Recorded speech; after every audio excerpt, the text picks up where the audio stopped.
Chapitre 10. Surmontez les obstacles, abattez les murs et prenez votre envol vers le succès. Le pouvoir des métaphores. La métaphore est peut-être l'une des plus grandes potentialités de l'homme. Son efficacité est presque merveilleuse. On pourrait même croire qu'il s'agit d'un outil oublié par Dieu dans l'une de ses créatures lorsqu'il l'a créée. José Ortega y Gasset. Je suis au bout du rouleau. Je suis au pied du mur. Ma tête va éclater. Je suis au 7e ciel. J'étouffe. Heureux comme un poisson dans l'eau. Je suis dans une impasse. Je porte le monde sur mes épaules. Je vois la vie en rose. La vie, ce n'est pas de la tarte. Au chapitre précédent, nous avons parlé du pouvoir des mots sur notre vie et sur notre destinée. Examinons maintenant certains mots qui ont plusieurs sens et traduisent donc une plus grande intensité émotionnelle, les métaphores. Pour bien saisir ce que sont les métaphores, il faut d'abord comprendre les symboles. Qu'est-ce qui produit le plus d'impact?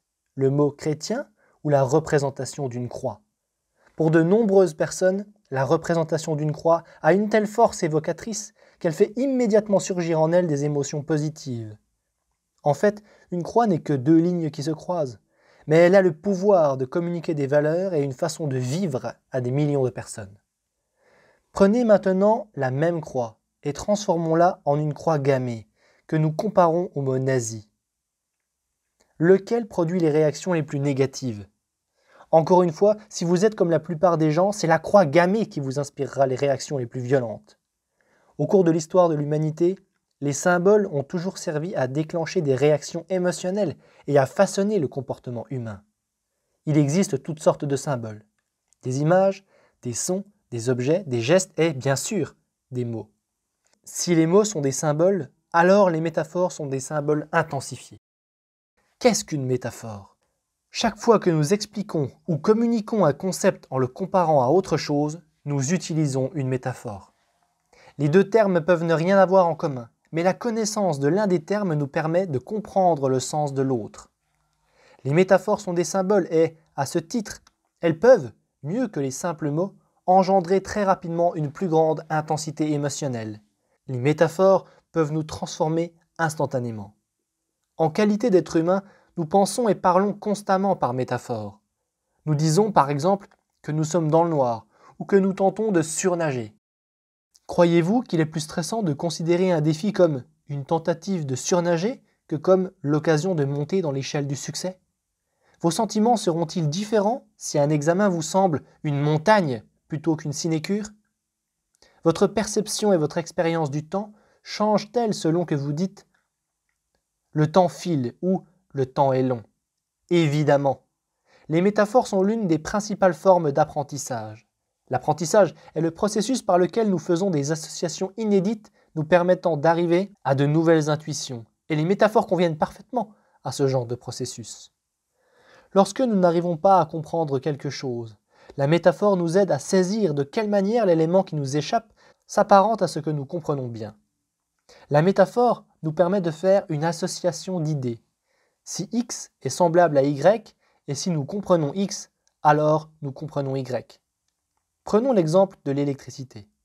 Si quelqu'un tente de nous expliquer en termes d'ohms, d'ampères, de watts et de résistance ce qu'est l'électricité, il y a fort à parier que nous ne comprendrons rien, car le sens même de ces mots nous échappe. Nous n'avons aucun système de référence qui nous permette d'établir de liens entre eux.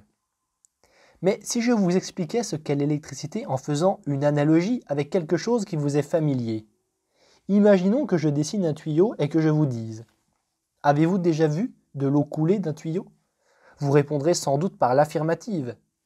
Si je vous disais ensuite « Imaginez maintenant un clapet qui ralentit le débit de l'eau dans le tuyau. » Ce petit clapet joue le même rôle que la résistance dans un circuit électrique.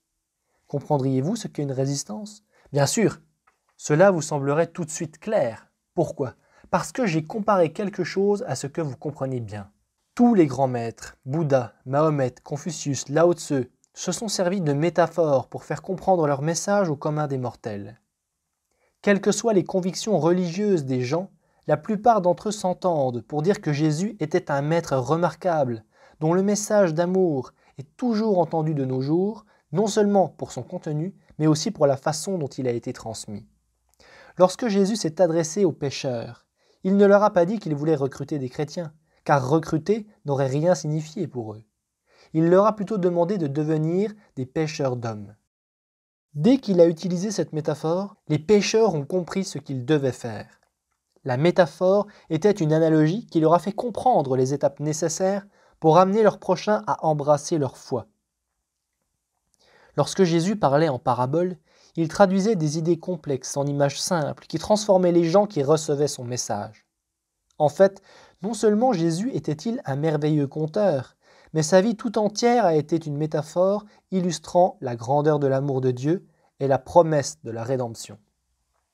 Les métaphores peuvent nous donner du pouvoir en élargissant et en enrichissant notre expérience de la vie. Malheureusement, si nous n'y prenons garde, l'utilisation d'une métaphore peut se traduire par l'adoption des croyances limitées qui s'y rattachent. Pendant de nombreuses années, les physiciens ont employé un système solaire comme métaphore de l'atome et de la relation entre les électrons, les protons et les neutrons du noyau. Pourquoi cette métaphore était-elle utile ? Parce qu'elle aidait les étudiants à comprendre le lien entre l'atome et un système qu'ils comprenaient déjà. Ils pouvaient facilement imaginer le noyau comme un soleil et les électrons comme des planètes qui tournent autour du soleil. Cependant, en adoptant cette métaphore, les physiciens adhéraient, à leur insu, à un système où les électrons demeuraient sur des orbites équidistantes du noyau comme dans le cas des planètes par rapport au Soleil. C'était une présupposition inexacte et limitative. En fait, les physiciens ont été incapables de résoudre les mystères de l'atome parce qu'ils avaient adopté un système de référence erroné fondé sur cette métaphore. Aujourd'hui, nous savons que les électrons ne suivent pas des orbites équidistantes. Leur distance varie par rapport au noyau. Ce nouveau modèle n'a été adopté qu'après que les scientifiques ont abandonné la métaphore du système solaire. Ils ont ainsi fait un grand pas dans la compréhension de l'énergie atomique. Les métaphores globales. Vous vous rappelez de mon PDG colérique ? Le jour même où j'ai fait les distinctions qui devaient me permettre de mettre au point la technique du vocabulaire transformationnel, j'ai aussi découvert la valeur de ce que j'appelle les métaphores globales. Je savais que mon PDG utilisait des mots qui intensifiaient ses émotions et je me demandais ce qu'était la cause de ces émotions négatives. Comme vous et moi le savons déjà, tout ce que nous faisons dépend de l'état d'esprit dans lequel nous sommes. Or, notre état d'esprit est à son tour déterminé par notre physiologie et par la façon dont nous nous représentons les choses. Lorsque j'ai demandé à mon PDG pourquoi il était dans cet état, il m'a répondu « Eh bien, c'est comme s'il nous avait coincés dans une boîte avec un revolver sur la tempe. » Comment réagiriez-vous si vous imaginiez cette situation semblable ? Sa colère était facile à comprendre. Depuis des années, sans m'en rendre compte, j'aidais les gens à changer leur façon de se sentir en les amenant à briser leur schéma et à modifier leur métaphore. Je n'étais tout simplement pas conscient de ce que je faisais. Voilà le pouvoir des étiquettes. Lorsqu'on attache une étiquette à ce que l'on fait, on peut reproduire un comportement à volonté. J'ai demandé à mon PDG « De quelle couleur est le pistolet à eau ?» Il m'a regardé d'un air perplexe et m'a répondu « Quoi ?» J'ai répété ma question « De quelle couleur est le pistolet à eau ?» Cela a immédiatement brisé son raisonnement. Pour répondre à mon étrange question, il lui fallait d'abord l'assimiler, ce qui l'a obligé à penser à autre chose qu'à sa colère. Lorsqu'il a commencé à imaginer le pistolet à eau, l'émotion qu'il ressentait s'est transformée immédiatement et il a éclaté de rire. Vous voyez, les gens trouvent une réponse à presque n'importe quelle question s'ils se donnent la peine de la répéter plusieurs fois. Et lorsqu'ils finissent par y répondre, ils doivent se concentrer sur autre chose que leurs préoccupations du moment. Par exemple, si je vous répète inlassablement, ne pensez pas à la couleur bleue. À quoi penserez-vous ? À la couleur bleue, évidemment. Et si vous pensez à une chose, vous la sentez. En amenant mon PDG à penser à la situation en termes de pistolet à eau, j'ai immédiatement détruit une image qui le privait de pouvoir. Ce faisant, j'ai changé son état d'esprit. Et la boîte ? J'ai traité ce sujet différemment, car je savais qu'il avait l'esprit de compétition très développé. Je lui ai simplement dit « En ce qui concerne la boîte, je sais qu'on ne pourrait jamais en construire une suffisamment grande pour me contenir, moi. Et toi ?» Pensez qu'il a détruit sa boîte sans attendre une seconde de plus. Cet homme éprouve des sentiments très intenses parce que les métaphores qu'il utilise sont agressives. Si quelque chose vous inspire des sentiments très négatifs, examinez les métaphores que vous employez pour décrire vos sentiments, pour expliquer vos échecs ou pour illustrer ce qui vous arrête. Souvent, vous faites appel à des métaphores qui intensifient vos sentiments négatifs. Lorsque les gens ont des problèmes, ils disent souvent des choses comme « j'ai l'impression de porter le monde sur mes épaules » ou « je suis au pied du mur ». Vous pouvez changer les métaphores qui vous privent de pouvoir aussi rapidement que vous les créez. C'est vous qui choisissez de vous représenter une métaphore comme si elle était réelle. Or, vous pouvez changer de métaphore tout aussi rapidement.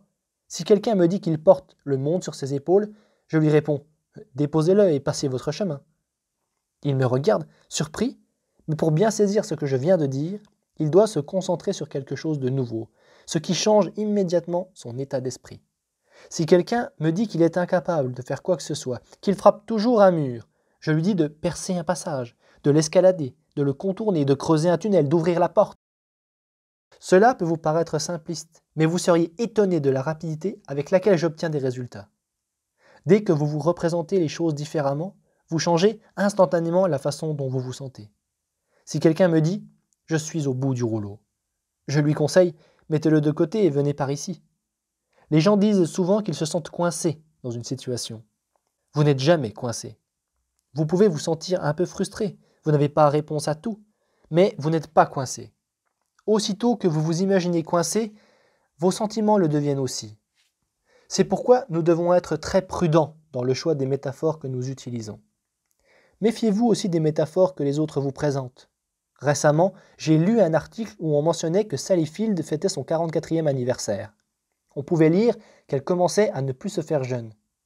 Quelle façon négative et démoralisante de représenter la sagesse qui vient avec l'âge. Si vous sentez que vous êtes dans le noir, allumez les lumières. Si vous avez l'impression de vous noyer dans une mer de confusion, faites une promenade sur la plage et arrêtez-vous sur une île de compréhension. Je sais que cela peut paraître enfantin, mais il est encore plus enfantin de choisir inconsciemment des métaphores qui nous privent de pouvoir à tout coup. Nous devons prendre le contrôle de nos métaphores, non seulement pour éviter les métaphores qui nous causent des ennuis, mais aussi pour adopter des métaphores dynamisantes. Une fois que nous avons pris conscience des métaphores que nous et notre entourage utilisons, il est très facile de les changer. Il suffit de nous demander « est-ce vraiment ce que je veux dire ? Cette métaphore est-elle une description fidèle de la réalité ou est-elle inexacte ?» N'oubliez pas que chaque fois que vous utilisez les expressions « je me sens comme » ou « c'est comme », le mot « comme » sert à introduire une métaphore. Posez-vous une question dynamisante. Demandez-vous si vous pouvez trouver une meilleure métaphore, une métaphore qui vous permettrait d'envisager la situation plus dynamiquement. Cherchez une comparaison plus évocatrice. Si je vous demandais comment vous envisagez la vie et quelle est votre métaphore pour décrire la vie, vous pourriez, par exemple, répondre « La vie est un éternel combat ». Si vous adoptez cette métaphore, vous commencerez bientôt à souscrire à une série de valeurs connexes. Comme dans le cas de l'atome et du système solaire, vous commencerez à vivre votre vie selon un ensemble de croyances inconscientes qui vont de pair avec cette métaphore.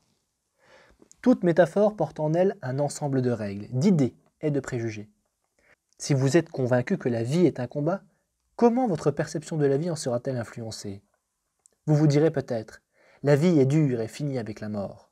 Seul contre tous, c'est chacun pour soi. » Ou « Si la vie est un combat, je risque d'être blessé. » Tous ces filtres ont un impact sur les croyances inconscientes que vous entretenez sur les autres, sur vos possibilités, sur votre travail, sur les efforts que vous faites et sur la vie en général. Cette métaphore influencera vos décisions, votre façon de penser, vos sentiments, vos actes et, par conséquent, votre destinée. La vie est un jeu. Des personnes différentes ont des métaphores globales différentes.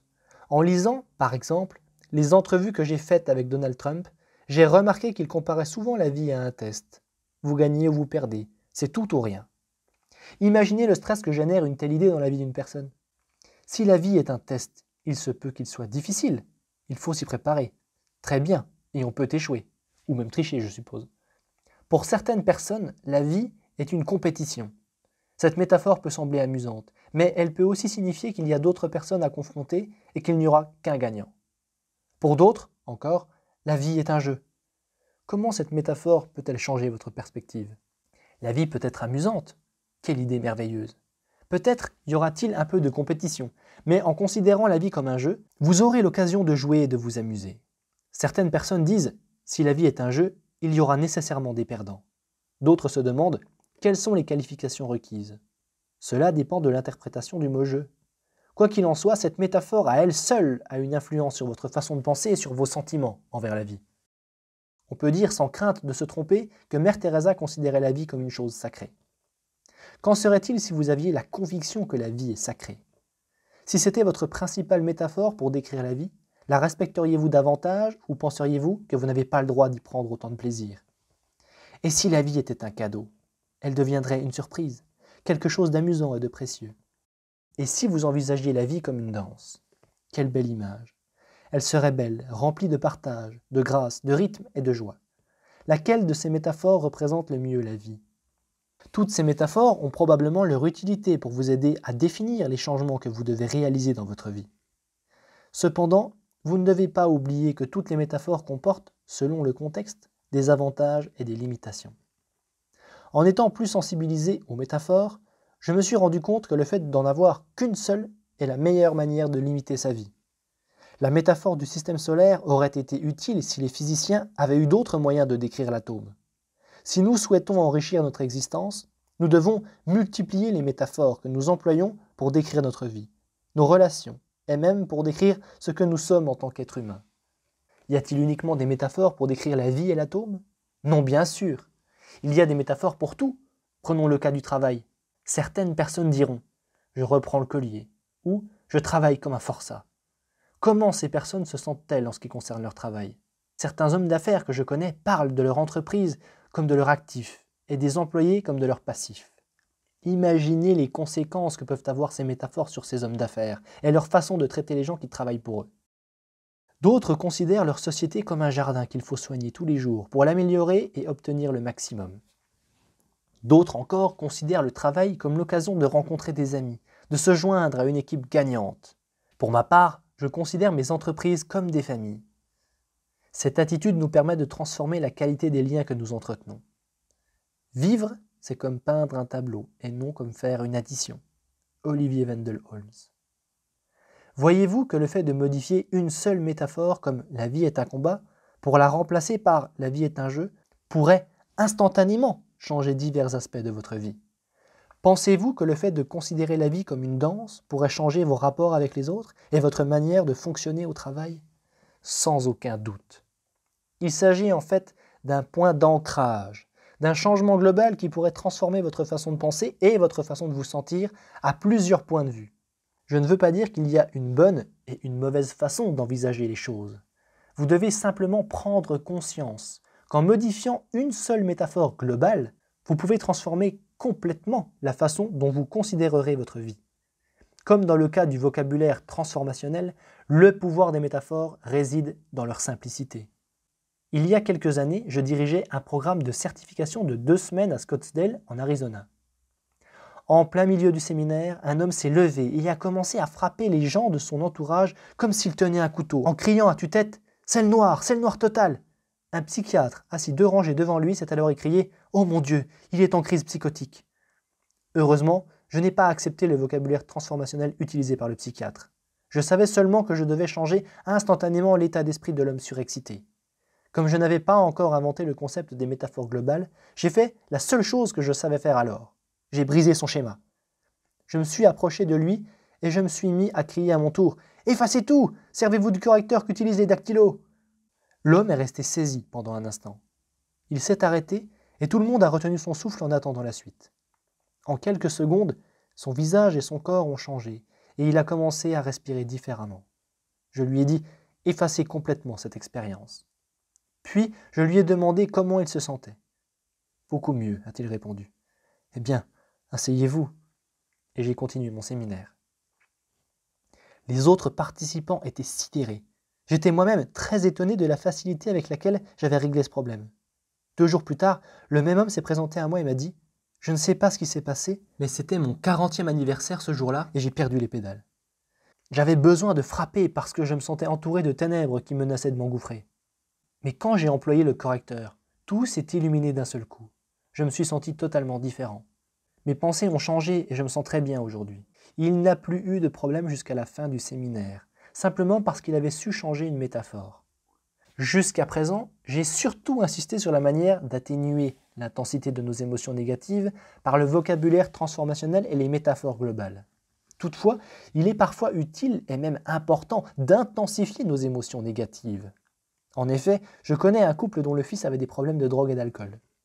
Il savait qu'il devait faire quelque chose pour l'amener à changer ses habitudes autodestructrices, mais ils hésitaient à s'immiscer dans sa vie. C'est à la suite d'une conversation avec quelqu'un ayant déjà connu les mêmes problèmes qu'ils se sont décidés à passer à l'action et à faire quelque chose. Pour l'instant, leur a dit cette personne, il y a 2 armes pointées sur la tête de votre fils, la drogue et l'alcool. Si vous ne faites rien pour l'en empêcher, l'une ou l'autre finira par le tuer. Ce n'est qu'une question de temps. En se représentant les choses de cette manière, ils ne pouvaient plus rester sans rien faire. Ils se sont rendus compte que leur inaction équivalait à laisser mourir leur fils. Auparavant, ils considéraient son problème comme un défi, jusqu'à ce qu'ils adoptent cette nouvelle métaphore. Il leur manquait l'intensité émotionnelle nécessaire pour prendre les moyens qui s'imposaient. Je suis heureux de pouvoir vous dire qu'ils ont réussi à aider ce jeune homme à se reprendre en main. Rappelez-vous que les métaphores que nous employons déterminent nos actes.